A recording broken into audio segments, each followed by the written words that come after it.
Kavuludi begin damage control after court declared Kimayo's appointments illegal.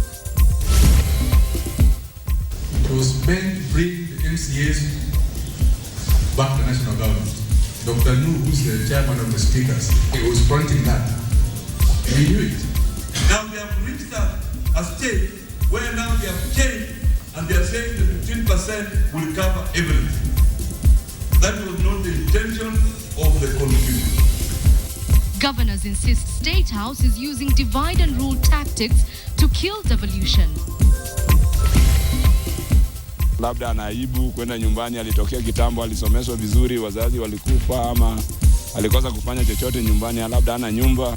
Agony of mourners as body of a deceased person refuses to be taken home for burial. And Kenyans Gladys Cherono and Geoffrey Kimoror grab gold at World Half Marathon.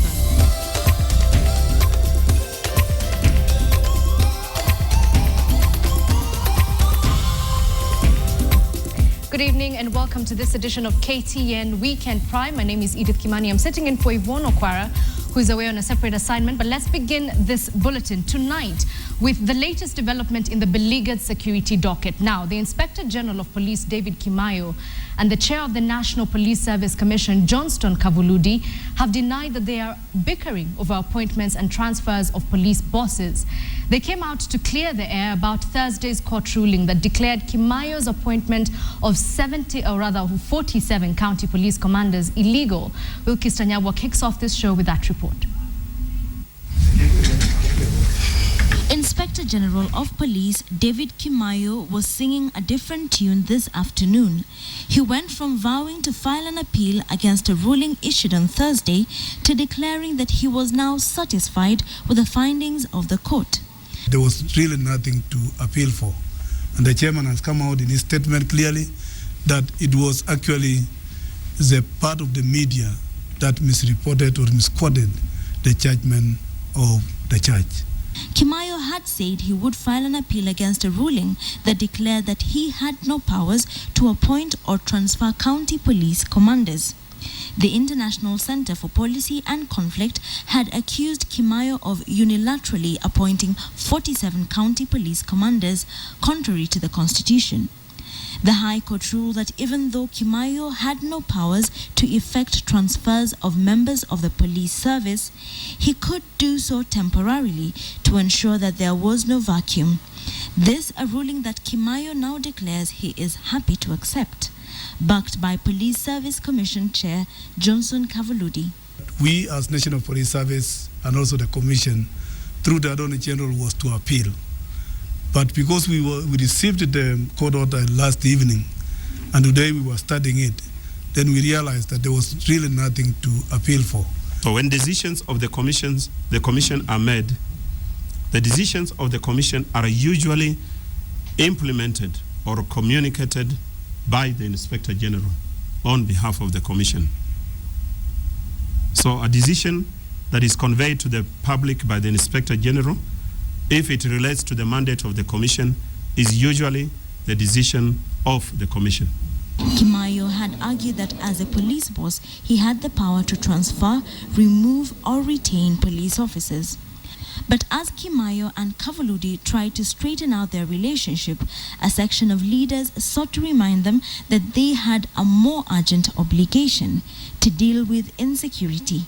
Instead of Kimayo and Kivulundi spending a lot of time quarreling and arguing with each other on what needs to be done, it is a shame that almost now we are going to 4 years since the promulgation of the Constitution in 2010. We should not be talking about what we are going to do. The Constitution must start working. Tharaka Nithi Senator Kithure Kindiki proposes the formation of a Homeland Security Force comprising officers from various units. The legal framework we have now does not allow for the interaction in terms of an operation of the military, the police, and immigration. And therefore, the only solution therefore is for the legal framework to be relooked into with a view to allowing such a formation, which will be under the command of one person because the challenges, for example, we faced during the terrorist bombings of Westgate Mall were merely operational. Security has become a matter of concern in recent months as attacks have been witnessed in various parts of the country. Wilkis Nyabwa, KTN. To what is also emerging as another hot button issue, devolution. And more county governors have claimed the state is orchestrating a plot to stifle devolution. Governors drawn from Western Kenya say the national government has resorted to a divide and rule tactic to see devolution fail. But the president, in a meeting with the County Speakers Forum, rebuffed the governor's claims as petty propaganda politics. County chiefs have locked horns with the state over the national government's commitment to see devolution work. Hot on the heels of the president's meet with county assembly members at the coast last week, and on the backdrop of deputy president's meeting with the deputy governors. Governors are reading mischief, claiming the state is planting seeds of discord for the county officers to frustrate devolution and undermine governors. In the recent conference of MCS in Mombasa, it was meant to bring the MCS back to the national government. Dr. Nu, who's the chairman of the speakers, he was fronting that. Those are agents of the national government, and they have been given an agenda to scuttle all assemblies to ensure that the governors are brought in line with the MCS. We have what it takes to take people to Canada. We know there may be those forces that may want to fight devolution, but I'm sure united we shall stand. United, we must take devolution to its proper destination. The governors claim they have endlessly sought an audience with the president to no success, but the president's meeting with their juniors has set off anxiety in the Governors' Council. With the siege mentality creeping in, the county bosses urged for a unity of purpose to spur development. They condemned the state, claiming it had abandoned the counties in terms of setting up national projects in the counties. The deputy governors are also being swayed in that direction. But they should remember, we are one team. The governor's office is only one. If the deputy governor should not create their own offices, we are working in one office. If I'm absent, you are a governor. Now they have reached a state where now they have changed and they are saying that 15% will cover everything. That was not the intention of the Constitution. That was not the intention of the sharing ratio. But as the governors cry foul over the president's meetings with their juniors,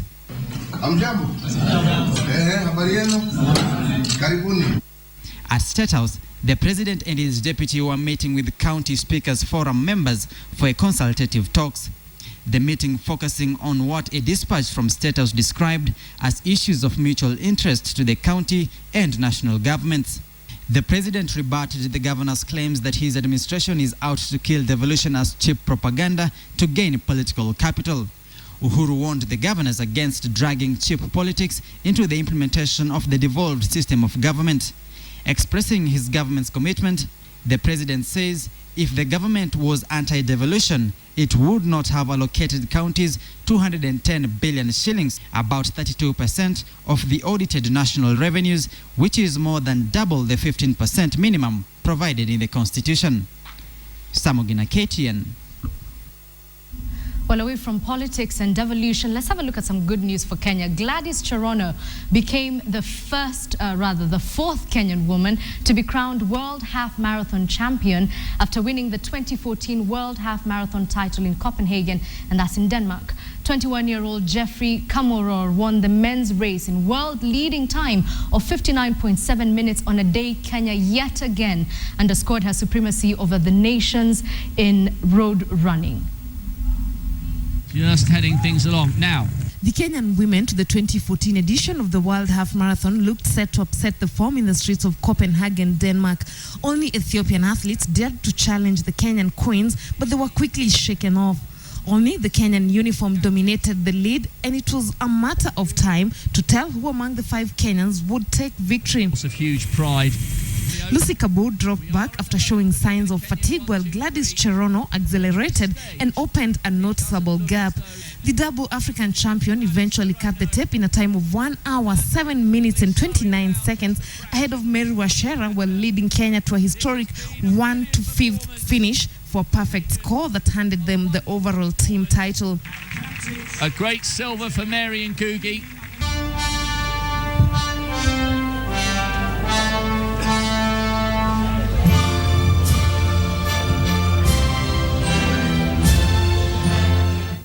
Focus quickly shifted to the men's race. Here, there was no waiting for long to define the leading pack, with athletes from Eritrea, Ethiopia, Kenya and Japan blazing it up on the streets of Copenhagen. Shortly, Geoffrey Kipsang Kamorol time-led Wilson Kiprop as the only Kenyans in contention. And with no respect to the defending champion Zanasi Tadese of Eritrea, Kamorol joined the class of Paul Tergat and Moses Tanu in bagging the world half marathon title in a world-leading time of 59 minutes and 7 seconds.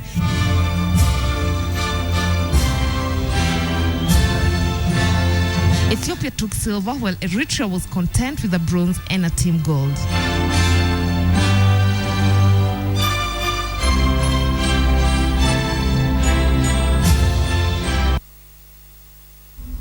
Well, congratulations to Gladys and Jeffrey. Not what has to be said about the gentleman in the next story, because police have arrested a suspect they say has been defrauding Nairobians by claiming to be an advisor to the president as well as a chief procurement officer at State House. Now, the Nairobi Central OCPD, Patrick Oduma, said the suspect, George Morara Bosire, has conned scores of unsuspecting Kenyans of money and laptops. Patrick Amimo has the details. Police at the Central Police Station in Nairobi County are holding a suspect who claims to be working at State House. George Morara Bosire has been placed in custody to assist police with investigations. Police retrieved a business card indicating Bosire as an advisor at State House, a position he has allegedly masqueraded under to lure and convince unsuspecting Kenyans about his closeness to power.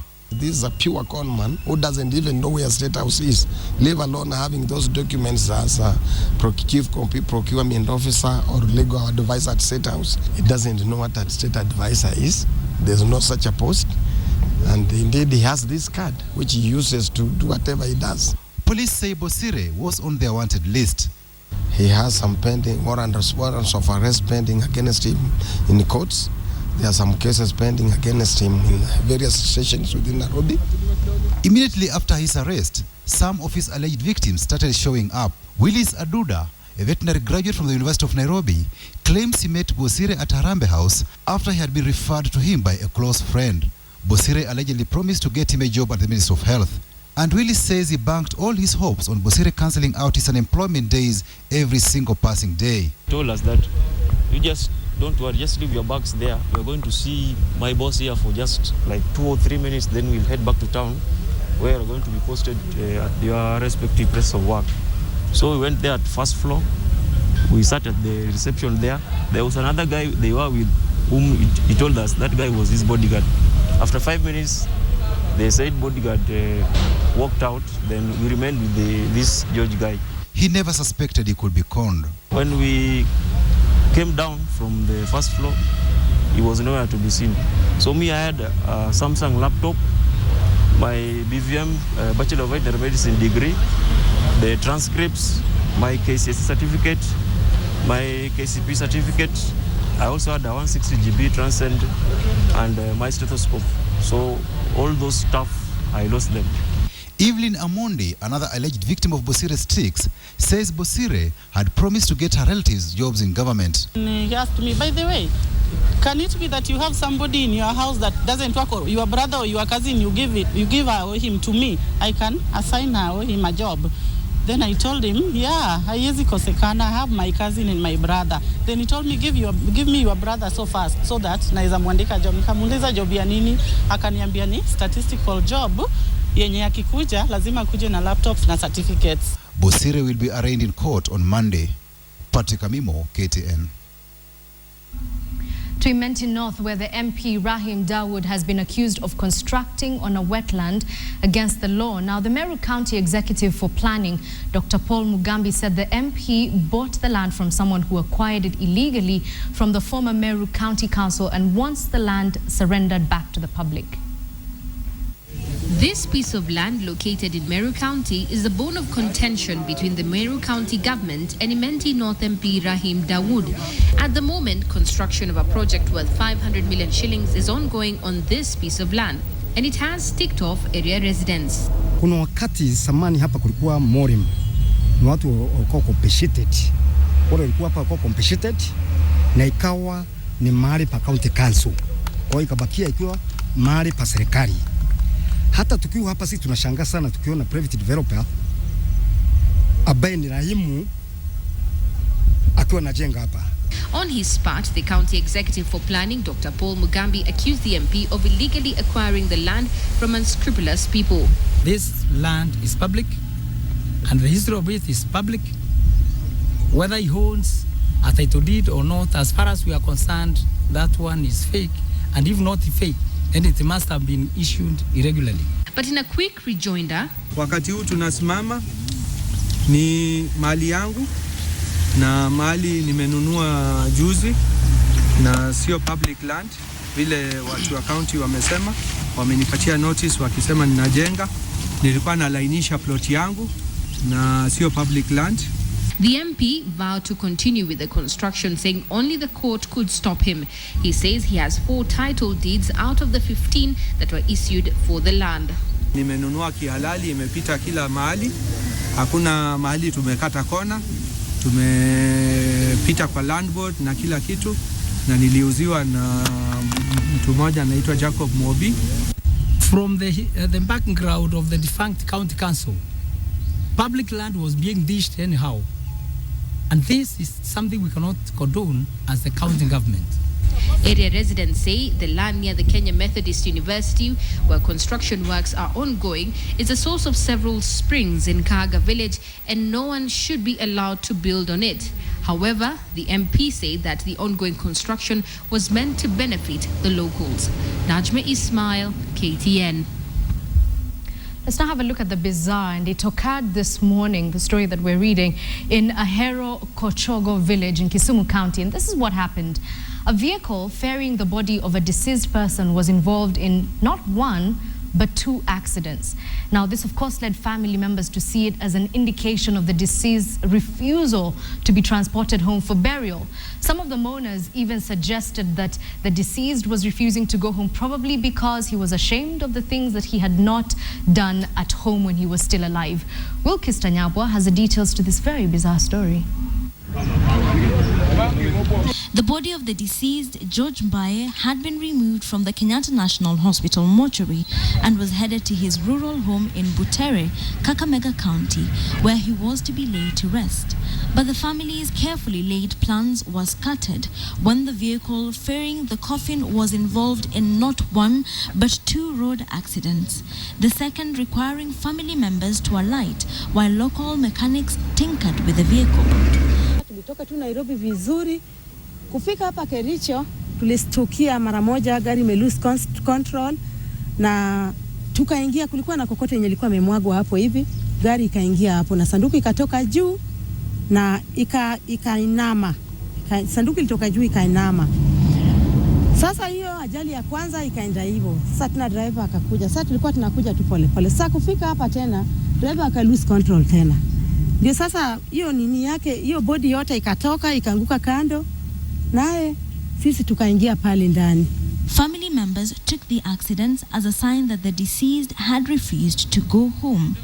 They claimed the deceased had been sending mixed signals even before the day of the journey. Wakati tulikuwa natoka Nairobi asubuhi, kijana akaniambia, "Mama, mimi nimeota usiku baba akiongea na mimi, alikuwa ananiambia ati safari mnaenda lakini si mzuri." Ameniletea ndoto hivyo. Nikamwambia kwa nini? Akaniambia mimi nimemwambia hivyo juu ameniletea ndoto. Pande yetu Kijaluoni mtu anaweza kataa ama leo ni mwingine, bali ilete shida kama hizi. Hataki kuambatana na huyo wakisafiri, ama labda hataki kwenda nyumbani tu kabisa.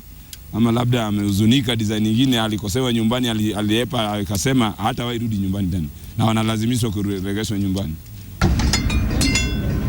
As mechanics tried to coax the vehicle back to life, the dead's relatives nursed their injuries and carefully guarded the coffin against further misadventures. The family later told KTN that another vehicle arrived to complete the journey and apparently no more drama was witnessed. Wilkiston Abwa, KTN. Thank you, Wilkister. You might not be superstitious, but you have to agree the series of events there, a little bit spooky. Now, to another story, almost everyone you know is either living near a school or is in school or has a relative who is in school. So this story is definitely one that you want to watch. Now, a boys' high school in Naivasha has invented a formula that helps to detect when a student has been smoking marijuana or bang. The formula has already helped smoke out at least 15 users of the drug in the school, and they're now under rehabilitation. KTN's Kamche Menza has a story. Like every high school in the country, the obvious sights and sounds at Father Abraham Boys High School in Naivasha betray nothing beyond the ordinary. Everyone is in class and learning goes on in the normal routine. But amidst this multitude of young learners are a number of boys who have the school authorities to thank for yanking them from the path of self-destruction and returning them to the path of recovery. A number of teenagers here had been in the various stages of addiction to the marijuana drug. According to the principal, Peter Gatehi, this situation became increasingly clear to the administration as students began to exhibit strange behavior. Some of them resorted to sneaking out of school in search of the drug. In fact, even we were sneaking at night. We were going to the Naivasha, we were taking drugs there. Then he came before 6. The school is just one among many schools that have found themselves in the dilemma of having to deal with drug usage among their learners, but this school refused to give up. First was the mission to prove that indeed the students were using drugs. The other challenge was the parent. You tell the parent your boy is smoking, is using marijuana. The parent could not admit. And the boy, now you have the boy, the parent, against you. 6 months down the line in November last year, Gatehi says he got a breakthrough by use of certain reagents he formulated in the school's laboratory. We were so confident we'll get the breakthrough that before the boys went home, because that was the day after the boys went home, we had collected their hair samples. They were tested, and by shocking, most of the people, majority, they were taking drugs. According to Gatehi, the 3 reagents, when mixed with cannabinoids, the active ingredients in marijuana, the mixture turns purple. So now we take this one as a control. So when you're doing the actual test from the hair, any test that we do and the mixture turns purple, that shows the person has smoked cannabis in the last 90 days. And just to demonstrate to us, a pinch of hair was fetched from this student, and through the same procedure, his hair was tested. And you can see now the difference between the two. But if it was positive, the sample would have turned. Out of 70 students who underwent the test in November last year, 15 came out positive for marijuana usage. And all of them had joined us in that term 3.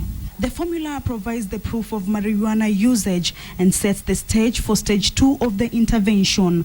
Once they are spotted, they acknowledge it and are ready to transform. The intensity of the purple color depends on the concentration of cannabinoids. So we can be able to tell a heavy user, a light user, even somebody who has been exposed to secondhand, or he's sharing a room with somebody who is taking cannabis. However, he notes that the formula will not work as a miracle, but the ball of hard work still remains in the parents' and students' court. His goal, though, to all principals is to avoid burying their heads in the sand about the drug usage in their schools. He's also urging the government and NACADA to partner in improving on such simple measures to find solutions for the drug usage among young people. Kamche Menza, KTN. Stop the talk and beef up security in the country. This was the former President Daniel Moi's wake-up call today for the top leaders. Speaking during the launch of an ultra-modern resource center at the Sunshine School in Nairobi, Moi has also urged Kenyans to live in peace and closely observe what is enshrined in the Constitution. At the event, which also doubled up as the prize-giving day for the candidates who excelled in last year's KCSE exams, Moi called upon students in the country to make maximum use of their time in school in order to build a successful future. Stephen Billy, Mark Mutungi, Ronald Kiprono, Ligzel, Mwikali, Collins Kiprono, David Mutinda, Joseph. He does talk too much, and yet there are things happening, security and other things. When you look at the Constitution, you must make sure that in that Constitution, of course, there is a clause that emphasizes security and go into detail. But when you mix somebody who has not been a professional and a non-professional, what happens?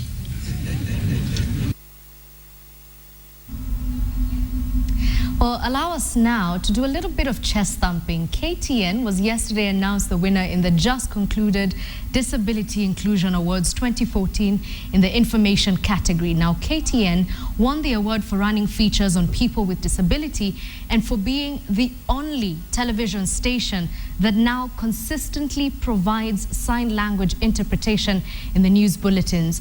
This was recognized as a major boost for those with hearing impairment who can now follow and understand news through sign language interpretations.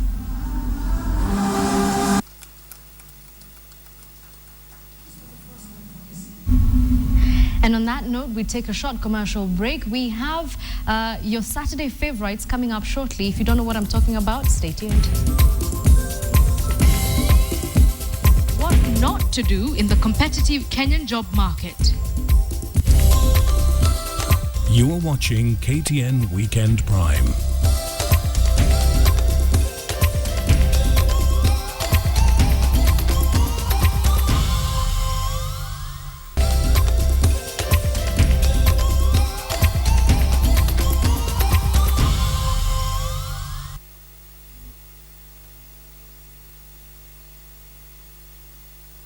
Looking to give someone a job? This is a segment for you. Tonight on KTN Job Center, Joy Doreen Bira engages educationist Professor Nyaga Kindiki on how job seekers can survive in the increasingly tough job market in Kenya.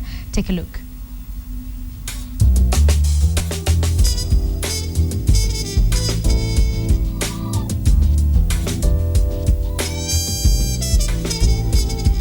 Hi, my name is Dorothy Kaberi. I'm 32 years old. I have done certificate in secretarial and business administration, diploma in community development. I have also added skills on cleaning services. My name is Johnston Munene Ngugi.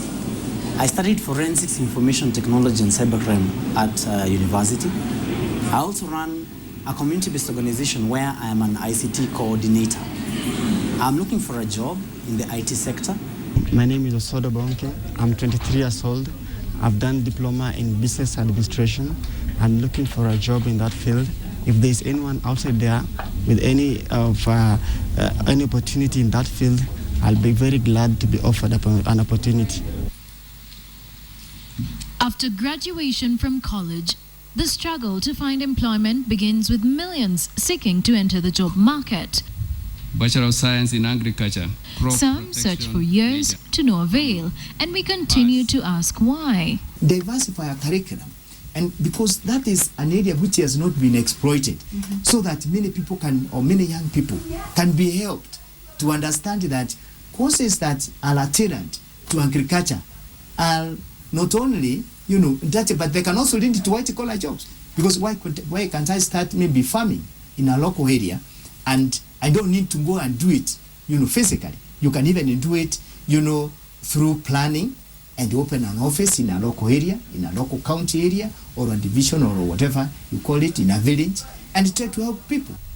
Seeking employment in different fields with the right qualifications, but the availability of jobs remains a nightmare. Professor Nyaga Kindiki blames it on youth not thinking outside the box. It all depends on an individual. If I were that person, or the advice I would have given to such a person is that, for example, you have done Bachelor of Science Engineering, and then you are saying you are baking mandasi. When I was saying we should think outside the box, I tend to think that when he is baking mandasi, is out of choice and not duress. Because if then there is what we call job motivation, if then you are baking mandasi under duress because of some circumstances surrounding you and you don't like it, then it's the same as not even having that job. And even the job you do there is a shorter job. If there is a way for the last 6 years or 5 years, he would have now thought that this is the career I want. And I hope one thing in choosing careers and job is that you must like the job that you are doing. If you don't like it, then you're also making a negative contribution to that job. Many companies across the country continue to receive emails and hard copy applications from job seekers who are looking for all kinds of jobs in all sectors across Kenya. But with the thousands of job seekers out there and very few job opportunities available, what is it that the youth are not doing right? Are we even studying the right courses? Are we seeking for jobs in the right places? Or are we continuously being job dependent? There are no internships in cities and towns anymore. They are telling us go to rural areas. If you go to a rural area, you will find a road. An engineer can go there and do internship in a rural area, I'm sure. Whether chemical, civil, structure, whatever it is, you can do it. If it's agriculture, it's the same. If it's tourism, it's the same. If it's education, schools are there. If it is in terms of health, there are so many hospitals and dispensaries. But why should everybody want to go to Kenyatta Hospital for internship? Why can't you go to a local dispensary? A sick person in Kenyatta is the same as the sick person in a rural area. If you are suffering from malaria, we don't have many different types of malaria. Malaria is scientifically is just the same. Then drugs are the same. Then why don't you go to a dispensary? It is that kind of attitude and perception our people and the young people have been brought. Just what are today's young people doing wrong that needs to be made right? What courses are more marketable? Courses that deals with day-to-day operations of business are very marketable. That's why you find that all courses in the universities, in higher education, which are business-oriented, it can be Bachelor of Commerce, it can be Bachelor of Business Management, Bachelor of Administration, whatever you call it, that business course is very important because it touches on daily, day-to-day activities of the people. Issues about tourism, it's a market that is not exploited. And we have so much, even in our villages, in our counties. Now we are talking of county, devolution and devolved government. But you find our minds as Kenyans is still stuck in Nairobi. And we think Nairobi is everything. And just like Professor put it, thinking outside the box after graduation could be the key to unlocking that potential and also unlocking job opportunities. Joy Doreen Bira, KTN Job Center.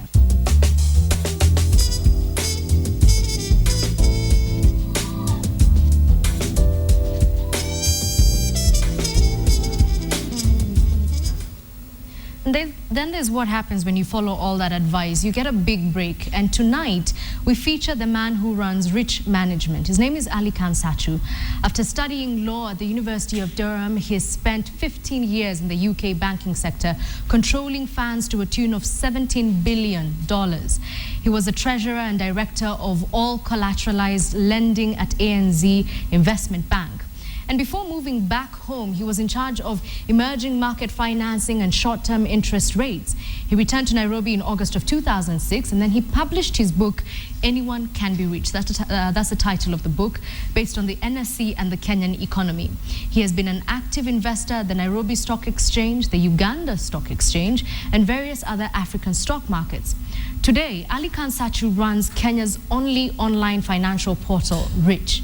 Ali Khan Sachu was born in Mombasa and is also the brain behind MindSpeak, a monthly business networking event organized by Rich Management. He told KTN's Joy Dorimbira about his big break. I went to boarding school in Nairobi, and then I went to school in the UK, university there. And I'd always wanted to be a banker. Numbers were my passion. I used to, from a young age, imagine that I had been given a portfolio of money to look after. And I used to play a make-believe game. And I'd check it all the time. And I was always fascinated by that. So I'd always wanted to go into the banking world. And I got my first job. I got the lowest job in the bank, a bank called Credit Suisse First Boston. My first job was to print the contracts, physical contracts, of all the transactions that were being done in the bank. My big break came when I was working in the bank. I was like the man polishing the shoes of the football players, and I wanted to be that football player. And after about 6 or 9 months, I had to go to the deputy chairman's office, and I can still remember him. He was European aristocrat, 6'3", Gucci loafers, that huge Cohiba cigar. And I said to him, Johan, I want 5 minutes of your time. And he said, okay. And I shut the door. I said, look, I'm working in this place, but I don't want to be there. I want to be over here. I want to be on the pitch. And he wrote a letter on my behalf to 6 different heads, one of whom was a chap called Bob Diamond, who then became the CEO of Barclays Capital, and has just raised £300 million to invest in Africa. And I sat in front of Bob, and I said to Bob, how much does that man cost you? Because Bob ran the whole trading floor, 500 people, it was like a football pitch. And he said, that man cost me $1 million, Ali Khan. I still remember him. And I said, that guy? He says, that guy cost me even more. I said, I'm going to cost you £4 an hour. And if I don't succeed, get rid of me. And he looked at me. And he said to me, okay, that's fine. And that's when I got my break. I had a really successful career in the UK. I look back on it and look at the size of my balance sheet was, half the GDP of Kenya. And it was an extraordinary thing that had happened. I had people in New York and Tokyo. I remember I used to call my parents because I'd be eating at a lovely restaurant. My father loves good food. And one of the fun things was to tell my dad, Dad, do you know where I am today? Do you know what I'm eating?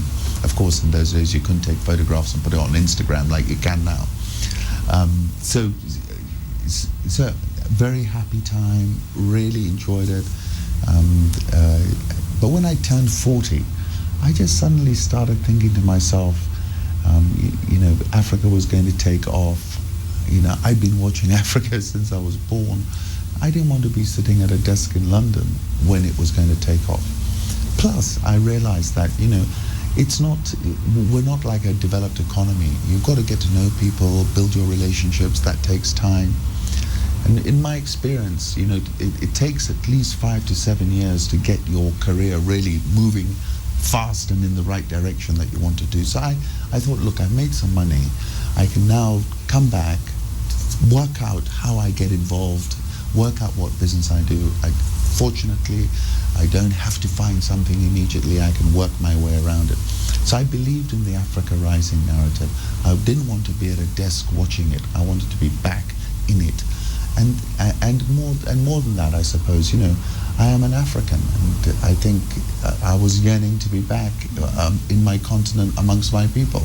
And I think it was an emotional time. I was passionate about being here. This was my moment to get here.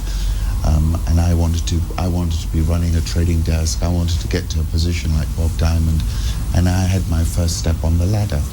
And there are 2 things I've learned in that journey. One is never get overpaid, because in life the overpaid people get fired first. And this was one of my early bosses told me that, and I believe that. So I think that is one lesson I would give.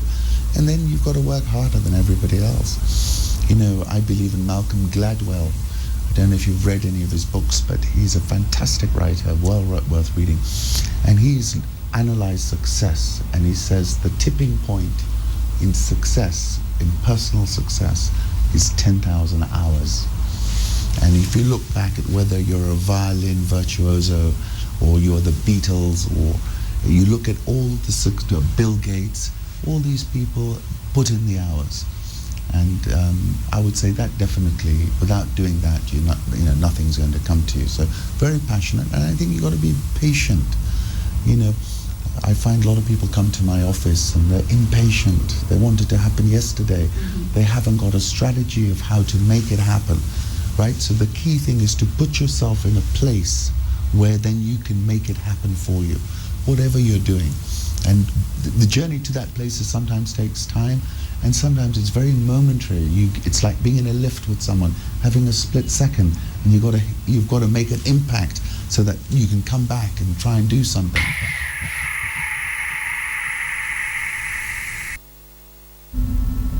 Well, from my big break, we take another commercial break, and when we come back, we have the story of a 14-year-old girl who happens to look like a toddler. That's going to be our series on Survivor today. Do stay tuned.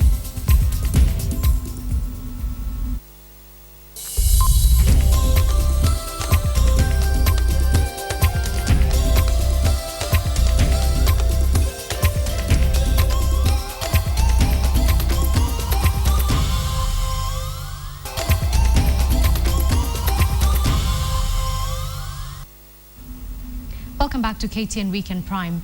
Tonight on the Survivor series, Catherine Omwanto brings you the story of a 14-year-old girl who looks like a toddler. Her parents say when she was born, the doctors never told them why their baby is the way she is. And taking care of her is a feat that few people could ever manage. Here is a Survivor series.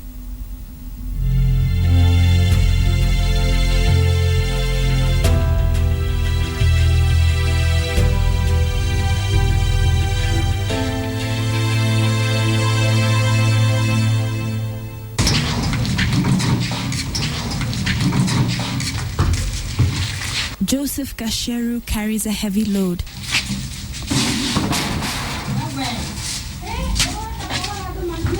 Maisha imekuwa ngumu kwa sababu ninapoamka asubuhi naenda kutafuta kazi niweze kulisha hawa.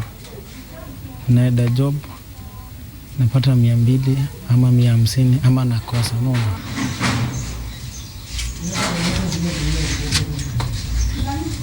Most of the money he and his wife make doing odd jobs goes into taking care of 14-year-old Nancy Wamboi. 29-year-old Mary Wanjiku had Nancy in the year 2000. Her pregnancy was normal up to the delivery. Mary recalls having prolonged labor, and when Nancy was finally born, the baby made no sound. After kumusaa akakataa kulia. Nikaambiwa atapelekwa kwa nursery. Nikaambiwa nimngojee kitu masaa 2. Nilimsaa saa 3. Nikaambiwa saa 9 atatolewa kwa nursery. Sasa after that akapelekwa. Mimi nikakaa hawakuniletea. Nikaenda nikauliza huyo nurse, kwani mtoto wangu alienda wapi? Akaniambia mtoto wako kwa nursery. Kitu saa 10 hivi tukakuja tukaambiwa tutoe nguo, tujifunge maleso, tuingie kwa nursery sasa kunyonyesha. Kwenda kunyonyesha Nancy hakunyonya. Nikaambiwa nikamue maziwa, niweke kwa kikombe, niweze kumpea na kijiko. Mimi nikafanya tu hivyo. Mary claims the birth attendant at the hospital never told her what caused Nancy's condition. Nikakaa kwa nursery wiki ya kwanza, ya pili, ya tatu, tukamaliza mwezi huko. Hakulia. Akakuwa na yellow mwili yote sasa.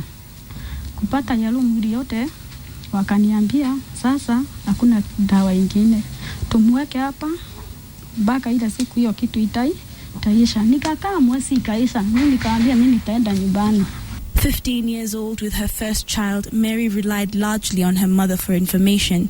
Mtoto akifikisha miezi 6, mimi nikauliza mama yangu, kwani mtoto anaenda anakaa chini akiwa na miezi ngapi? Mama akaniambia labda uko na maziwa maziwa yako ni ngumu. Mimi nikakaa tukifika mwezi wa 6, karibu kuja kumaliza mwezi wa 6. Nikamrudisha kliniki mahali nilikuwa nimempeleka. Alikuwa sindano ya mwisho sasa. Nikauliza huyo daktari, niko nini huyu mtoto wangu amekaa hivi? Hebu nisaidie na barua nimpeleke Thika tuende tuulizie daktari mkubwa nini. All the while Nancy's father had doubts. Alikaa miaka 3, nikaona kwa nini mtoto anakaaje asimami. Hata tukakosana na mamake. Nilimwambia mimi kama sina mtoto wa kutuma, itabidi tuachane na yeye. The separation lasted only 2 months and the couple decided that they would take care of their daughter together. Nikapata mtoto mwingine sasa. Kupata mtoto mwingine nikaacha na hiyo mambo ya kliniki. Nikalea huyu mwingine. Nikamlea akifikisha kitu miaka 2. Nikabuku tena kliniki ya huyu mpaka wa leo. Now 12 years old, the youngest of the Gasheru household still cannot comprehend why her older sister is the way she is. Tumembianga tu mahubiri ya Mwenyezi Mungu. Yote anaulizaga kwa nini sister yangu akwangi kama mimi. Unaona? Sasa unashindwa kumwambia, sasa mwambie ni mahubiri tu ya Mwenyezi Mungu. Siku moja ataamka tu na aende na aongee. Because of lack of awareness when it comes to mental health issues as well as physical disability, a lot of parents abandon their children or lock their children up and keep them away from the public. And sometimes activists are forced to use the law to remove such children from their custody. But Nancy's case is not that kind of case. Nancy's parents love her. Kabisa. Sasa ningefanyaje? Na ni mamangu, unaona, sasa ningefanyaje? Ni ngumu. Lakini si ngumu, unajua Mungu alinipe. Siwezi sema ni ngumu, juu Mungu alinipatia na unajua Mungu anapatianga mtu Kenya anaweza weza.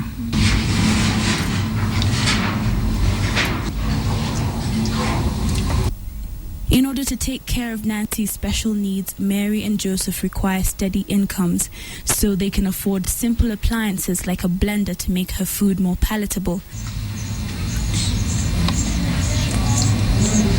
But since they don't have the means, Mary has improvised a way to feed her teenage daughter.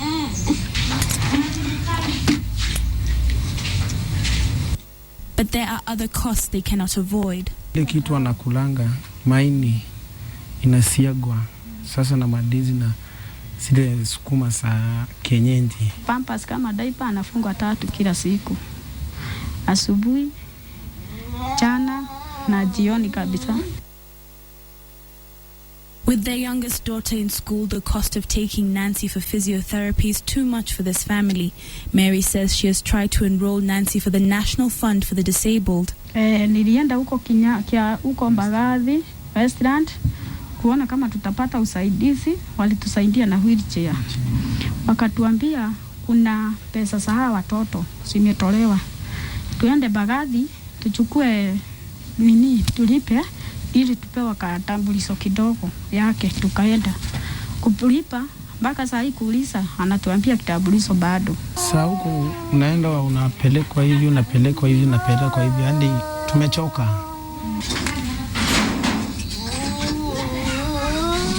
She may not know how to talk, but there are certain glances Nancy exchanges with Mary and Joseph, proof of a bond that is only shared between a parent and a child. Nancy is clearly wanted and loved by all members of this household, and despite the financial constraints that plague this family, they are not giving up on this 14-year-old girl anytime soon.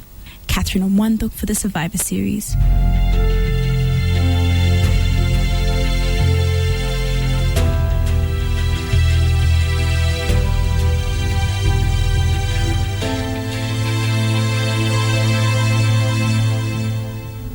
What an absolutely heartbreaking story. I mean, really, just heartbreaking.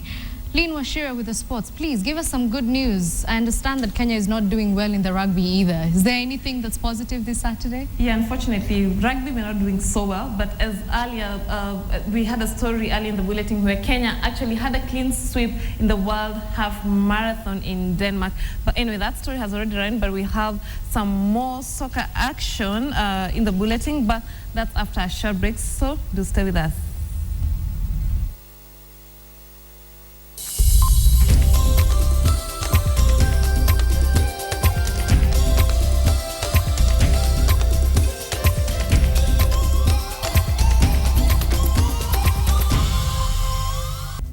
Thank you for making time to be with KTN Weekend Prime this Saturday. I'll be back with you tomorrow with all your Sunday favorites, including KTN's Checkpoint. But for now, it's good night from me, Edith Kimani, and of course our sign language interpreter, Meresha Awiti.